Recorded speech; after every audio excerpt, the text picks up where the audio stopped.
c'est Isaac et oh. Oui, je rappelle à Dieu. Oui, je rappelle à Dieu. Celui qui va revoir mon statut. Celui qui va revoir mon statut. Alléluia. Tu as revu celui de Jésus. Alléluia. Après 3 jours dans le tombeau. Alléluia. Revu celui de Lazare. Alléluia. Après 4 jours dans le tombeau. Alléluia. Tu as revu celui de Sarah. Alléluia. Après 5 ans dans la stérilité. Alléluia. En lui donnant un fils, Isaac. Oh, oui, je rappelle à Dieu. Alléluia. Je rappelle à Dieu. Celui qui va revoir mon statut. Alléluia. Qui va revoir mon statut. Alléluia. Chante Alléluia. Alléluia. Alléluia. Alléluia. Alléluia. Chante Alléluia. Alléluia.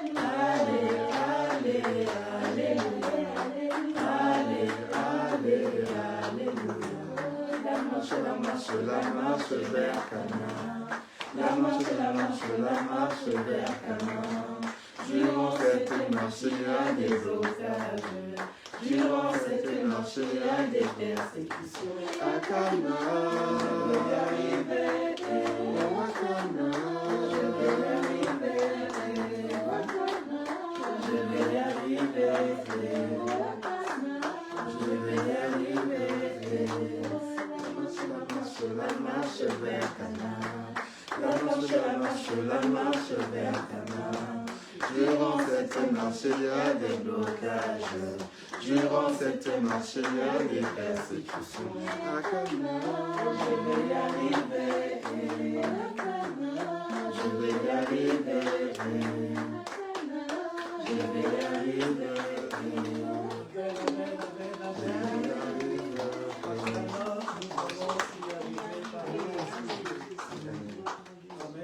Amen. Quelle que soit la difficulté, quelle que soit la tempête, nous allons y arriver, sûr et certain, à Canaan. Telle est la parole de Dieu. Nous nous référons à la parole de Dieu, et la parole de Dieu nous montre que nous allons arriver à Canaan. Amen.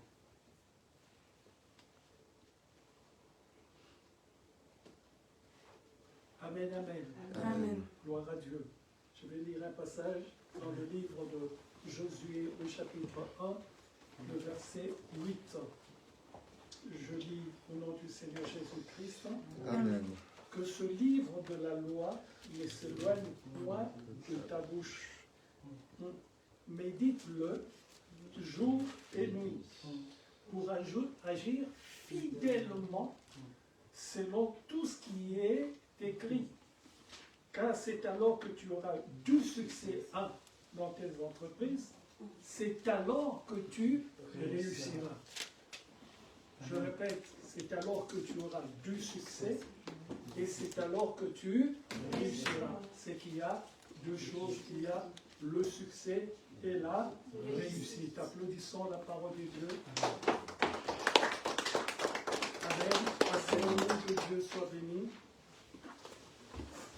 C'est alors que tu auras du succès, c'est alors que tu réussiras.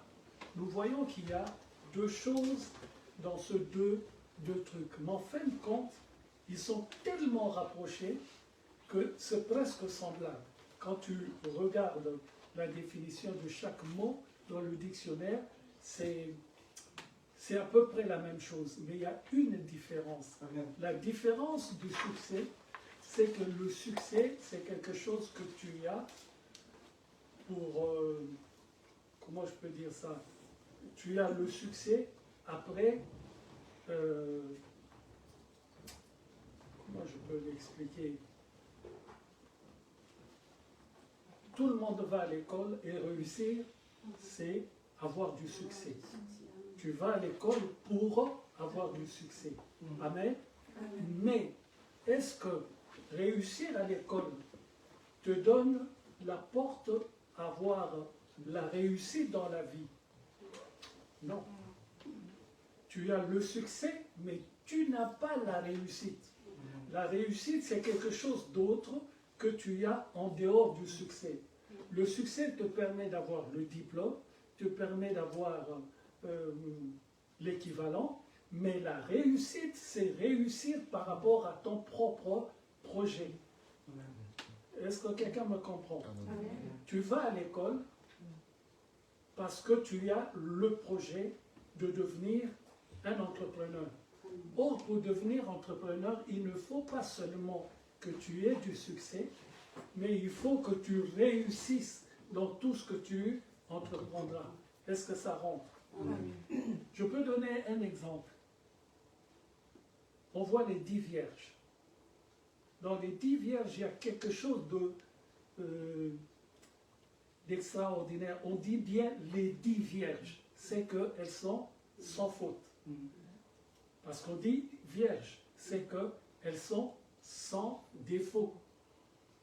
Est-ce que quelqu'un me suit bien? Elles sont sans défaut. Mais comment est-ce qu'a-t-on appelé les 5 folles, les différenciant de 5 autres? Est-ce que quelqu'un peut répondre?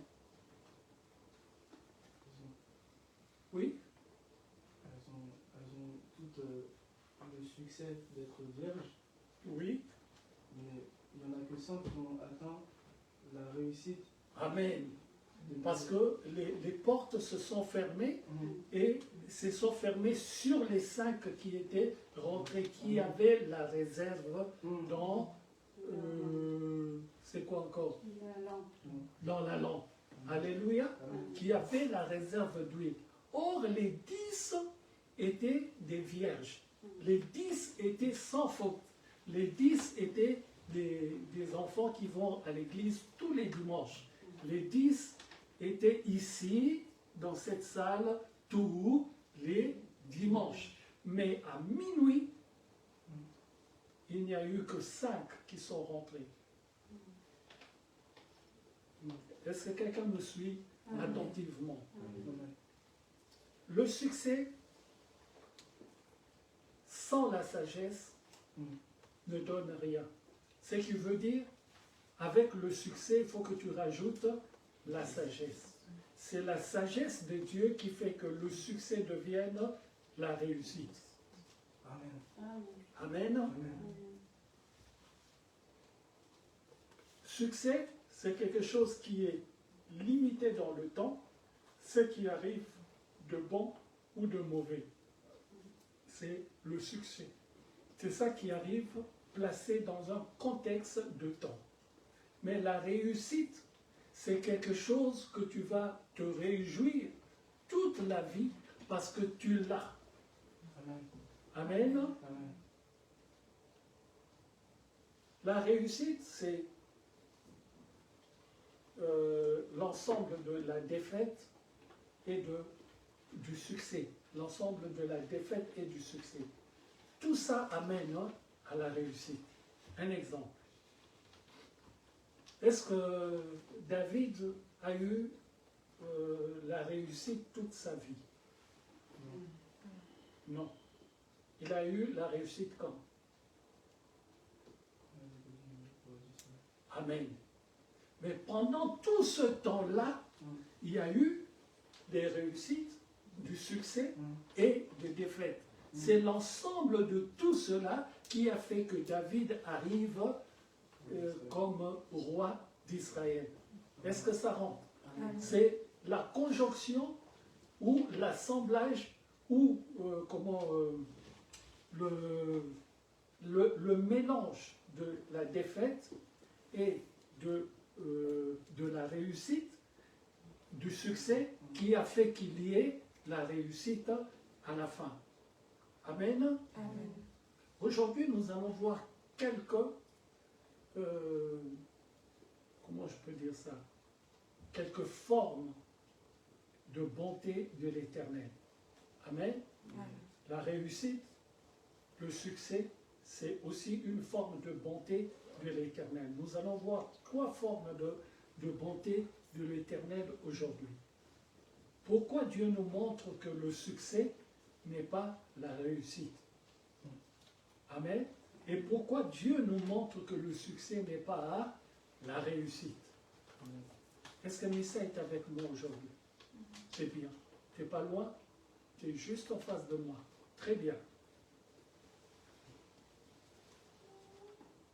La bonté divine. Comment est-ce qu'on peut dire de quelqu'un qui est bon? Comment est-ce que je peux te dire, toi, mon fils, ma fille, tu es bon? Qu'est-ce qui va m'encourager à te dire, tu es bon? Les actes. Comment? Les actes. Les actes. Et quels sont les actes qui vont me permettre de te dire, tu es bon? L'attitude. Comment? La vision. La vision, L'assiduité. l'assiduité, Le comportement. la bienveillance. C'est pas encore fini, il y en a beaucoup. Nous pouvons en trouver beaucoup. Dans le domaine, il y en a vraiment beaucoup. Et si vous prenez beaucoup de choses, vous le mettez sur quelqu'un, on peut dire de lui qu'il est bon. C'est-à-dire quelqu'un qui s'applique à faire les bonnes choses tout le temps. Ce n'est pas quelque chose qu'il fait au hasard. Ce n'est pas quelque chose qu'il fait à un moment. Ce n'est pas quelque chose qu'il fait un jour. C'est quelque chose qu'il fait tout le temps. Il s'applique à le faire tout le temps. Donc cela devient la bonté. Cela est plutôt la bonté. Donc on peut dire de cet homme-là qu'il est bon. Car Dieu n'a jamais été comment? Gentil, mais Dieu est bon. Pourquoi est-il bon? Parce que toutes ces choses-là, c'est lui. Tout ce qui est des attributs de la bonté, c'est lui. La patience, c'est lui. Tout ce qui est de ces choses-là, c'est toujours lui. Amen. Amen. Nous allons aller voir dans le livre de Actes, au chapitre 9.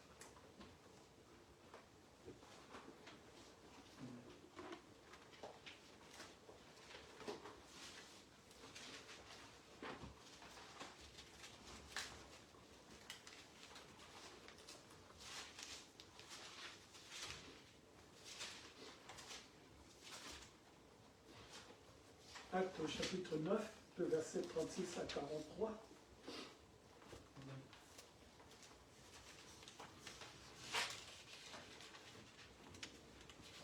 Il y avait à Joppé, parmi les disciples, une femme nommée Tabitha, ce qui signifie Dorcas. Elle faisait beaucoup de bonnes œuvres et d'aumônes. L'aumône, ce n'est pas une œuvre. L'aumône, c'est autre chose.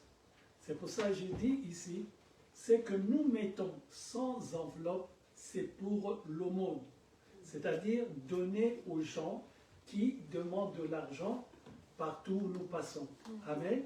Nous allons cibler ces gens-là et nous allons leur donner. Jusqu'à ce que Dieu nous dise, changez maintenant des personnes. Amen. Amen. Elle tomba malade en ce temps-là et mourut. Après l'avoir lavée, on la déposa dans une chambre haute. Comme Lyde est près de Joppé, les disciples ayant appris que Pierre s'y trouvait, envoyèrent 2 hommes vers lui pour le prier de venir chez eux sans tarder. Pierre se leva et partit avec ses hommes. Lorsqu'il fut arrivé, on le conduisit dans la chambre haute. Toutes les veuves l'entourèrent en pleurant et lui montrèrent les tuniques et les vêtements que faisait Dorcas pendant qu'elle était avec elle. Et lui montrèrent tous les vêtements que faisait Dorcas pendant qu'elle était avec elle. Pierre fit sortir tout le monde, se mit à genoux et pria. Puis se tournant vers le corps, il dit, Tabitha, lève-toi. Elle ouvrit les yeux et ayant vu Pierre, elle s'assit. Il lui donna la main et la fit lever. Il appela ensuite les saints et le veuve et la leur présenta vivante. Cela fut connu de tout Joppé et beaucoup crurent au Seigneur. Pierre demeura quelque temps à Joppé, chez un convoyeur nommé Simon. Alléluia. Amen. On appelle Pierre. On lui dit, viens, il y a quelque chose dans cette ville. Et il arrive, on lui présente une femme qui est déjà morte. Amen. Qui est déjà passée de l'autre côté. Elle n'est plus vivante. Alléluia. Alors, Pierre qui arrive, écoute d'abord le témoignage qu'on fait de cette femme. Il n'agit pas en premier. Il écoute d'abord. On lui dit, regarde les habits qu'avait fait cette femme pendant qu'elle était vivante. Tous ces jeunes que tu vois là, c'est elle qui les habillait. Est-ce que je parle à quelqu'un? Tout le monde que tu vois là, les veuves que tu vois, dorénavant, elles n'auront plus rien à se mettre. Alors Pierre regarda. Alléluia. Et Pierre fut troublé. Donc Pierre en priant, même le ciel lui a dit, cette femme ne doit pas venir aujourd'hui. Le ciel lui a refusé l'entrée. Amen. Parce que cette femme était nécessaire sur la terre des vivants. Est-ce que quelqu'un m'entend bien? Amen. Il faut que le jour où tu pars, il faut que Dieu dise, qu'on dise à Dieu, Seigneur, cet homme n'a pas encore fait tout ce qu'il avait à faire sur la terre. Est-ce que je parle à quelqu'un? Amen. Oh, je vous assure, j'ai vu la mort en face. Je me suis réveillé un matin et j'étais complètement, je suis passé à un autre niveau. J'ai vu, je regardais par la fenêtre, j'ai vu que je m'en allais. Amen. Et voyant mon départ, tout le film de ma vie est revenu en tête. Est-ce que vous me comprenez bien? Amen. Tout le film de ta vie va te revenir avant que tu ne partes. Alors là, j'ai dit au Seigneur, non, non, non. Ah, ce n'est pas le moment. Je n'ai encore rien fait. Alléluia. Amen. Mon travail sur la terre n'est pas encore terminé. Je suis encore dans le chemin. Amen. Amen. Si ma femme ne savait pas prier, je crois que j'allais partir. J'ouvre et je ferme la parenthèse. Amen. Amen. Grâce à elle, je suis toujours là. Amen. Amen. Cela veut dire, quand tu veux partir, Dieu te fait voir toute ta vie. Tu reviens en arrière. Tu reviens, tu vois ta jeunesse. Tu vois tout ce que tu as fait. Tout ce que tu as couru. Tout ce que, oh Jésus, tout ce que tu as touché. Et maintenant, il te montre, quand tu veux partir, ce qui est extraordinaire, tu ne vois plus le besoin du monde. Lumière, ça rentre. Tu ne vois plus le besoin du monde. Le besoin du monde est devenu quelque chose d'accessoire. Tu te vois, toi, en train de partir. Tu te dis, moi, c'est fini pour moi, je m'en vais. Amen. Amen. Mais quand tu reviens, c'est alors que le monde revient aussi en charge. Tu reviens dans tous les problèmes du monde. Mais partir, je ne crois pas, je ne sais pas si c'est une bonne chose. Je sais que nous devons tous partir, mais quand le Seigneur seul le sait. Quand tu regardes, tu vois comment la ville marche, tu vois les magasins et tout ça, tu ne verras plus ça. Tu vas sous terre et tu es oublié. Je vous dis, ce n'est pas quelque chose de facile à accepter. Amen. Amen. Tout ça, c'est pour vous dire, c'est pour vous conseiller de faire très attention à votre vie. Le chemin de la gloire de Dieu n'est pas un chemin facile. C'est quelque chose d'extraordinaire. C'est quelque chose où il faut que tu passes par plusieurs difficultés et que tu arrives à quelque chose de la réussite. Il faut que tu passes par plusieurs difficultés pour arriver à la fin, à la réussite. Il faut que tu meures dans le Seigneur, comme ça tu iras tranquillement. Amen. C'est la deuxième fois que je vois ça. La première fois, je l'ai vu il y a quelques années, où je partais, il y avait les anges qui m'entouraient et qui chantaient. Là, c'était différent. Mais là, je n'ai pas vu d'ange, mais je sentais que je partais. Et je voyais ma vie au-delà de cette vie. Je voyais ma vie au-delà. Donc je voyais, comment dirais-je, je me voyais au-delà de ce qui existe. Est-ce que ça rentre bien, Missa? Or, voir au-delà de ce qui existe,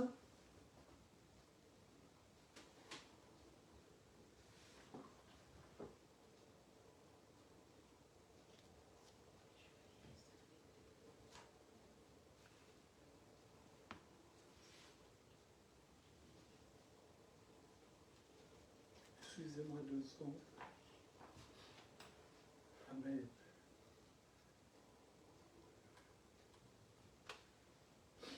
Or, voir au-delà de ce qui existe t'emmène déjà à une compréhension autre.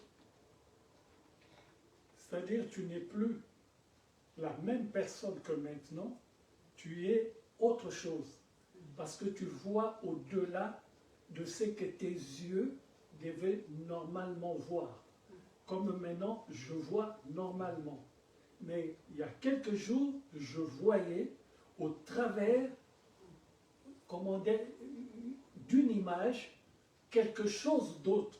Je me voyais partir et comment dirais-je, et je ne voyais pas, je n'ai pas vu la mort, comment on peut dire ça, visuellement, mais je me suis vu arriver dans l'au-delà.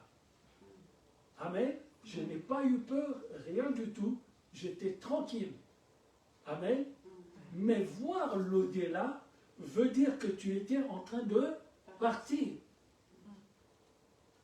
Je vous en prie, comprenez tout simplement ceci. Partir est une bonne chose pour un enfant de Dieu. Mais partir sans avoir le Seigneur Jésus-Christ est un... Non, c'est ce qu'a dit maman Mimi. T'es foutu. Alléluia. Amen. Alléluia. Amen. Je ferme cette parenthèse. Amen. Amen. Alors, j'étais où? Ah oui, je parlais de Pierre. Donc Pierre, et il arrive, on lui montre une femme. On dit, cette femme regarde tous les habits que nous portons, c'est elle. Donc après son départ, on n'a plus personne pour nous faire ça. Donc on n'aura plus d'habits. Donc Pierre se dit, si cette femme part, qui va faire les habits pour tout ce monde? Combien de personnes y a-t-il ici qui sont veuves et qui ont des orphelins? Il y en avait beaucoup. Amen. Alors, on va perdre cette personne et il va y avoir beaucoup d'enfants qui ne vont plus être habillés par cette femme qui s'appelle Tabitha ou Dorcas. Amen, amen. Amen. Il implore le Seigneur. Et Dieu, dans son amour, regarde. Qu'est-ce que Dieu regarde? Ceux qui sont présentés. Amen. Ce qu'ils ont présenté devant lui. Et qu'est-ce qu'ils ont présenté devant lui? Amen. Les œuvres. Et quelles sont ces œuvres? C'est la bonté de Tabitha. Ce qu'elle faisait, elle ne le faisait pas pour recevoir quelque chose, elle le faisait parce qu'elle le sentait bien. Elle le faisait parce qu'elle le voulait bien. Amen. Faire des choses sans attendre un retour, c'est ça que Dieu récompense. Amen.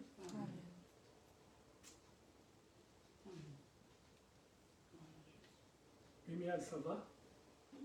Amen. Faire quelque chose sans attendre rien de retour, c'est ça que Dieu nous demande. C'est ça être altruiste. Faire quelque chose sans attendre quelque chose en retour. Amen. Amen. Encore autre chose.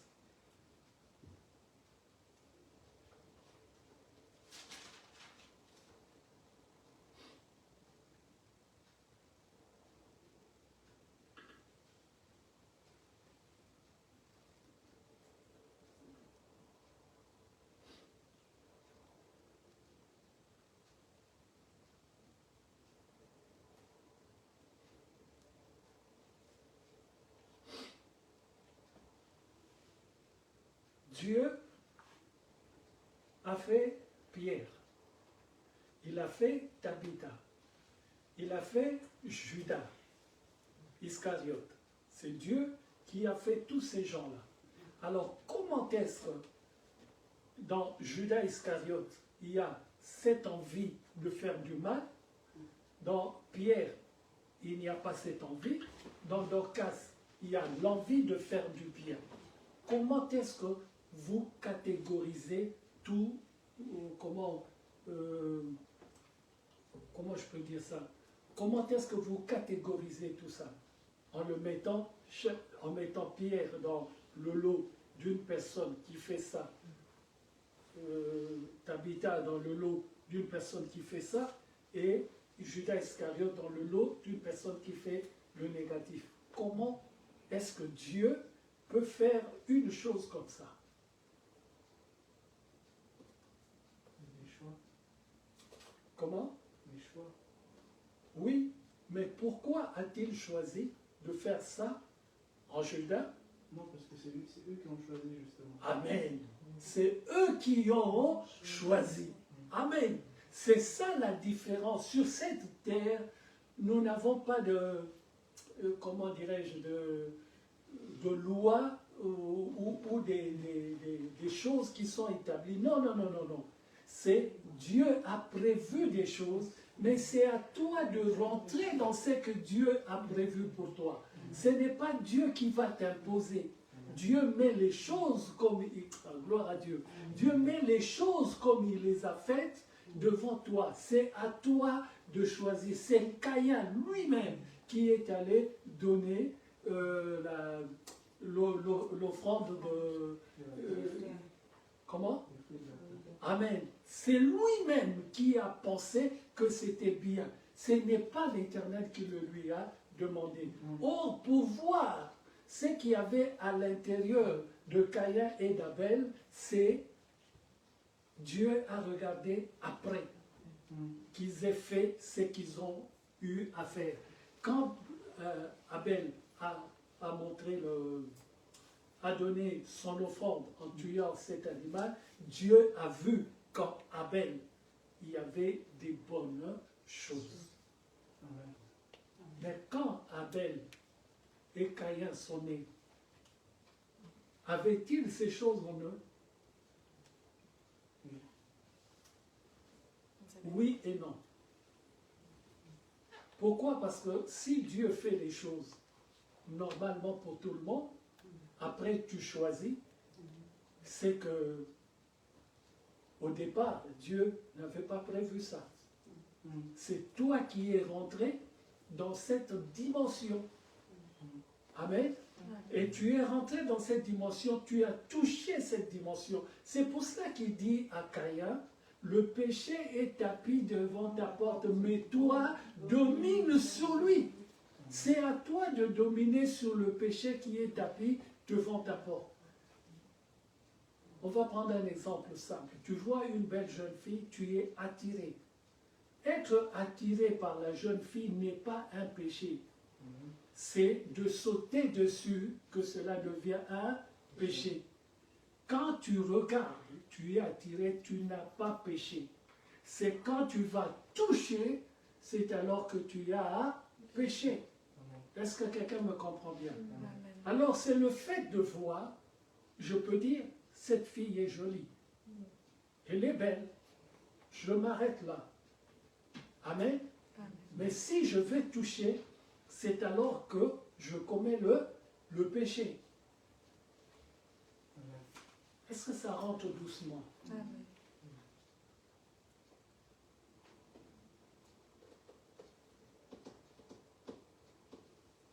Est-ce que ça rentre, Lévi? Amen. Amen. Et on va voir maintenant la troisième partie de la sagesse. On a vu quoi? De la bonté divine. On a vu l'échec, la réussite. On vient de voir une différente bonté de l'Éternel. On a vu sur cette femme-là, Tabitha. Et maintenant, on va voir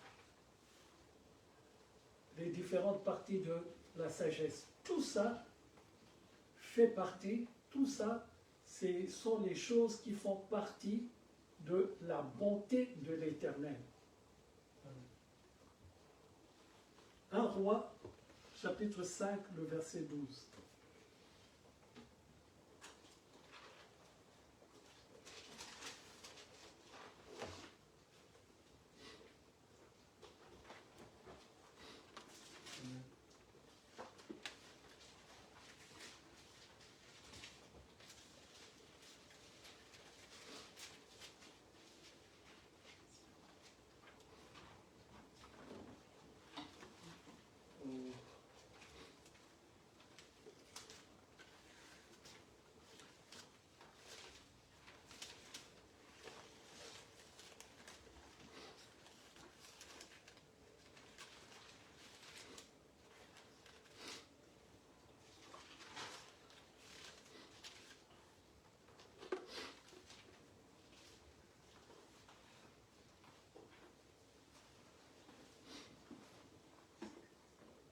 L'Éternel donna de la sagesse à Salomon, comme il le lui avait promis, et il eut paix entre Hiram et Salomon, et ils firent alliance ensemble.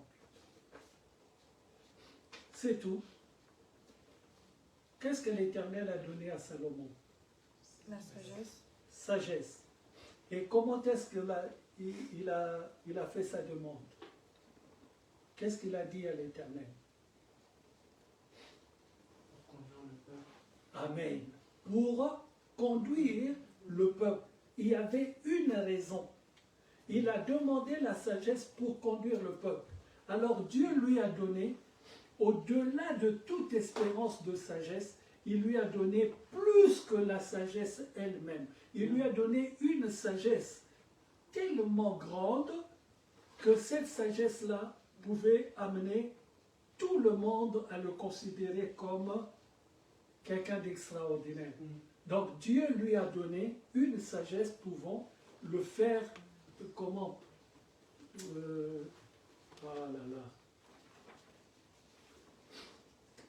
comment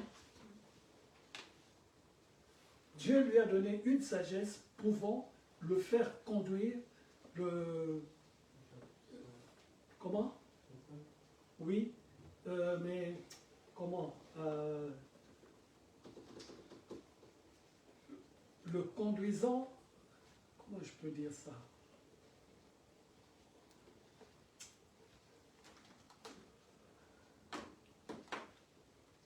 Une intelligence telle que, quand il parlait, tout le monde venait pour l'écouter et tout le monde était dans la joie de l'écouter. Même, nous l'avons vu avec cette femme qui est venue de très loin, qui est venue juste pour l'écouter, et en venant l'écouter, elle s'est mariée avec lui. La reine de Saba. Quelle intelligence! Quelqu'un qui vient pour t'écouter, et ensuite, tu l'épouses. C'est-à-dire, comment?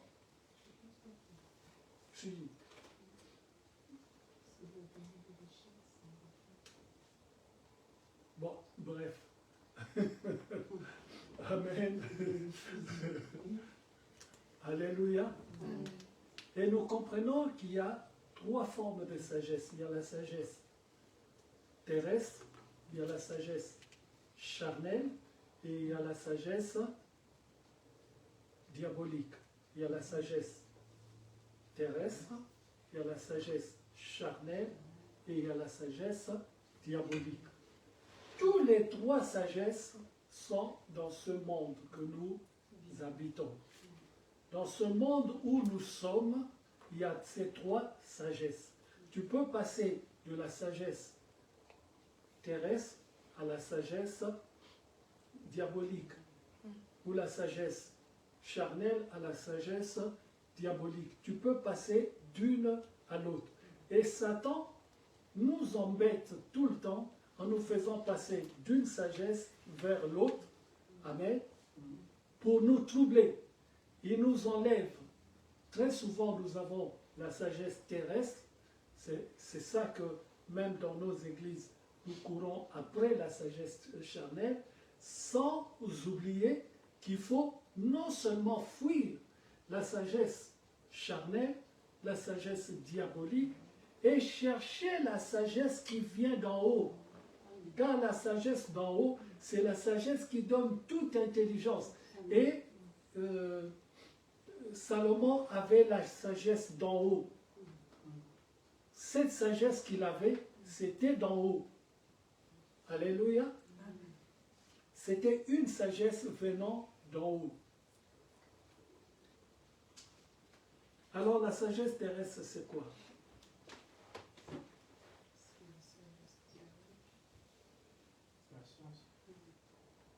La sagesse terrestre.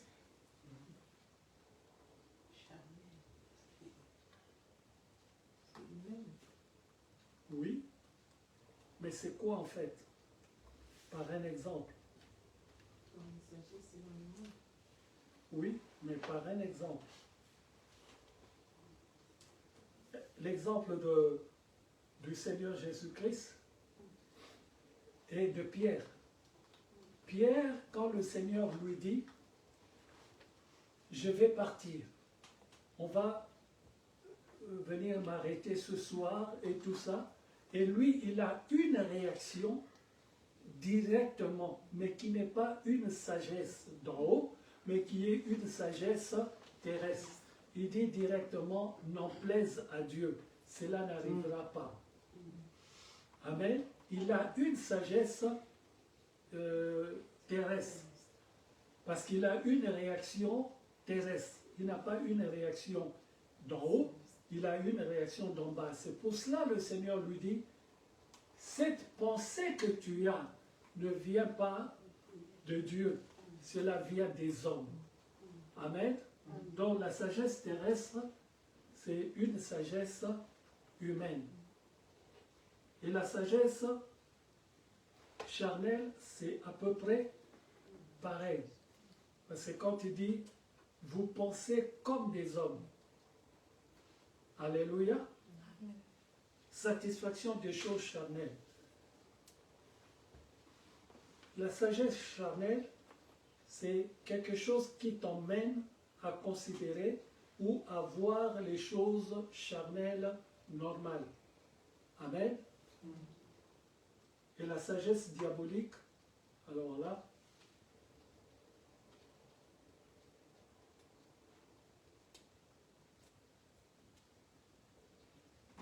sagesse diabolique, c'est tout à fait diabolique. Est-ce que quelqu'un comprend?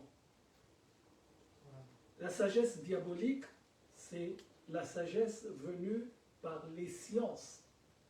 Les sciences qui nous ont emmené des solutions, qui nous ont emmené, on va dire, le 4G ou 3G, c'est une sagesse. Les 3G ne sont pas quelque chose que quelqu'un a regardé en esprit. Non, non, non, c'est une sagesse. Maintenant, ils nous l'ont emmené. Et quand tu regardes maintenant cette intelligence, tu dis, ce qu'ils font là, ce n'est pas quelque chose de normal. Quand un enfant ouvre son Internet, il tombe sur les exactions charnelles, ce n'est pas quelque chose de normal. Amen. Mais c'est quelque chose de diabolique qui est inspiré. C'est comment une sagesse diabolique qui est inspirée. C'est des gens qui sont inspirés par ça. Ils n'ont pas trouvé le 3G en claquant des doigts. C'est un esprit qui les a amenés à trouver le 3G. Et en trouvant le 3G, ils ont ouvert la porte à d'autres choses, à la vitesse de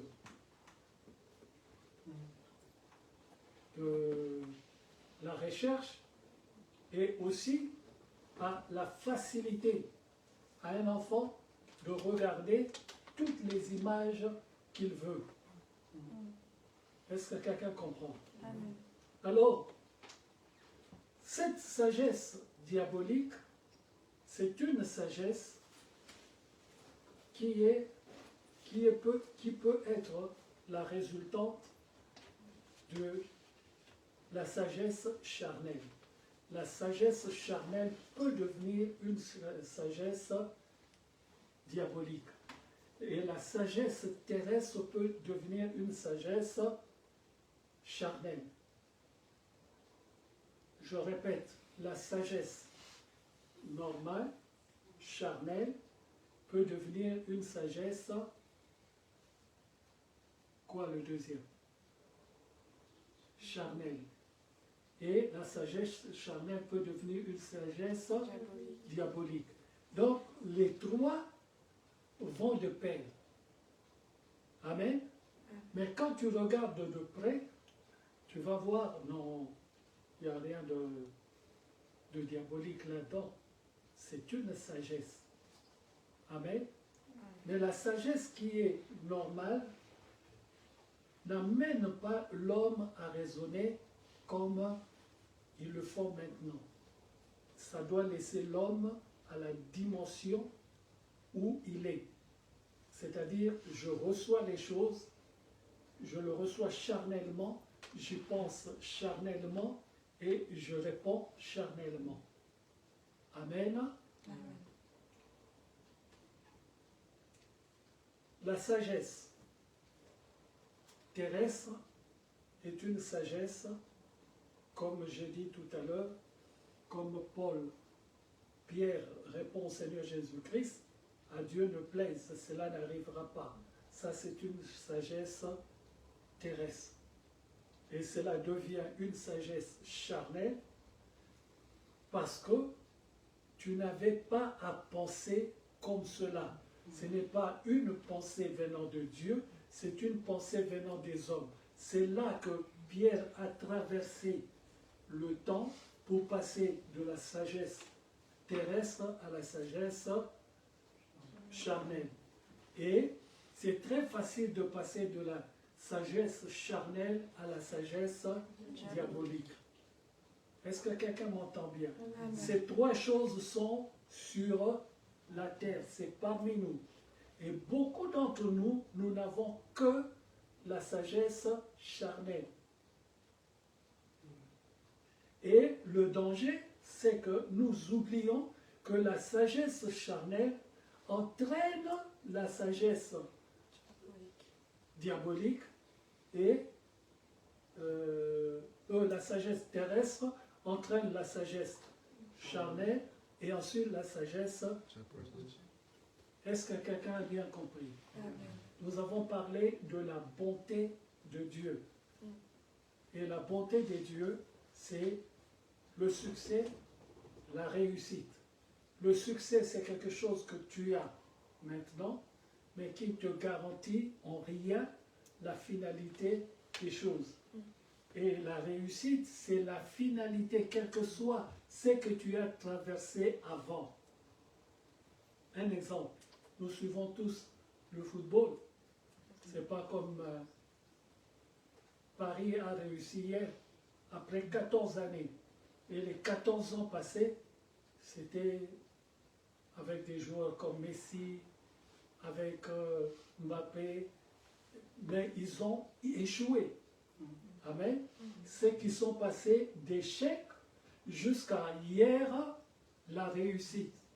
Et c'est là, pour Paris, qu'on peut parler de la réussite, parce qu'ils n'ont pas été constants dans leur truc. Ils ont été d'échec, échec, échec, et jusqu'à hier, la réussite. Donc, on peut parler de Paris hier, qu'ils ont réussi d'avoir la coupe. C'est une réussite pour Paris. Est-ce que quelqu'un comprend bien? Amen. Et nous avons parlé dans la bonté du Seigneur, nous avons parlé de Pierre qui demandait au Seigneur. Et non, quand Pierre est arrivé chez Tabitha, on lui montre le mort, mais on lui présente ce qu'avait fait le mort. Donc on a présenté le travail de la femme qui était morte, et ensuite à cause de ce travail, c'est alors qu'il a prié en demandant au Seigneur de garder cette femme que le peuple avait besoin. Est-ce que ça rentre? Amen. Et ensuite, nous avons vu la dernière partie qui est la sagesse des dieux. Il y a la sagesse terrestre, charnelle et Amen. C'est les trois. Et les trois, il ne faut pas oublier, c'est notre lot ici sur terre. Il faut maintenant demander d'avoir la sagesse d'en haut. Ça se demande, c'est Dieu qui la donne. S'il n'avait pas demandé cela, il ne l'aurait pas eu. Il aurait eu la sagesse telle que nous l'avons vue. Les trois sagesses, il aurait pu l'avoir. Mais la sagesse d'en haut nous fait passer de la petitesse à la grandeur, du petit au grand. Amen. Avoir la sagesse d'en haut nous fait voir les choses dans une autre dimension. Avoir la sagesse d'en haut nous fait comprendre les choses d'une manière différente. Est-ce que quelqu'un a bien suivi la parole de Dieu? Amen. Est-ce que quelqu'un a bien compris la parole de Dieu? Amen. Est-ce que c'est rentré d'une oreille et c'est sorti de l'autre? Non. C'est rentré d'une oreille, c'est resté là-dedans? Amen. Ah, c'est très bien. Applaudissons le roi des rois.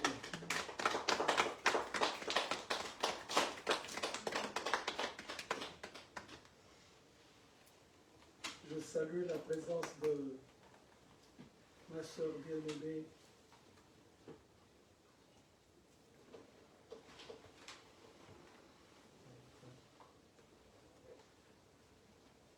je vois là Viviane Micheline Sangala, c'est une dame qui habite le 91 et qui nous tient vraiment, qui nous porte dans son cœur.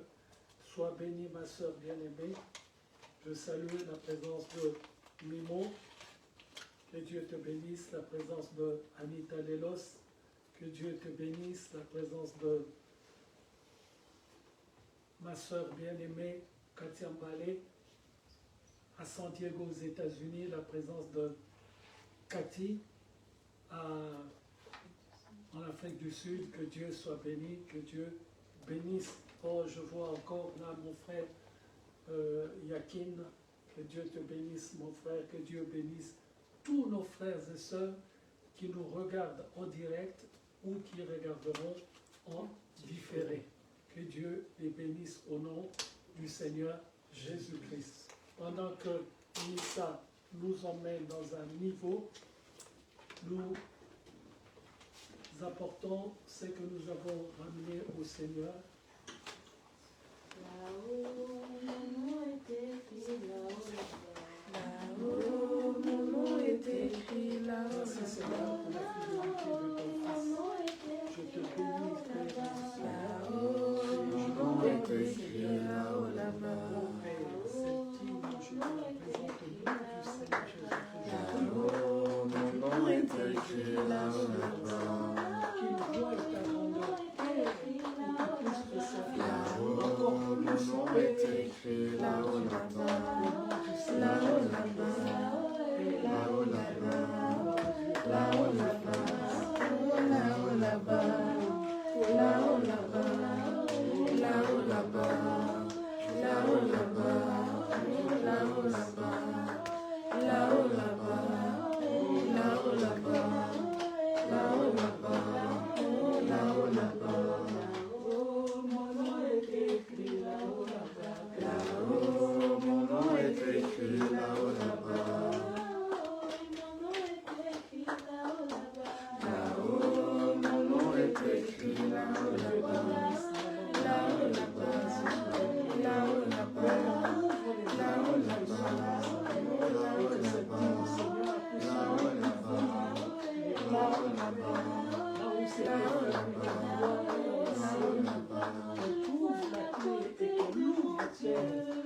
Briller sur le toit de ma maison, mon âme bénit le Seigneur. Pour la beauté de mon Dieu, briller sur le toit de ma maison, mon âme bénit le Seigneur. Mon âme bénit le Seigneur. Mon âme bénit le Seigneur. Mon âme bénit le Seigneur.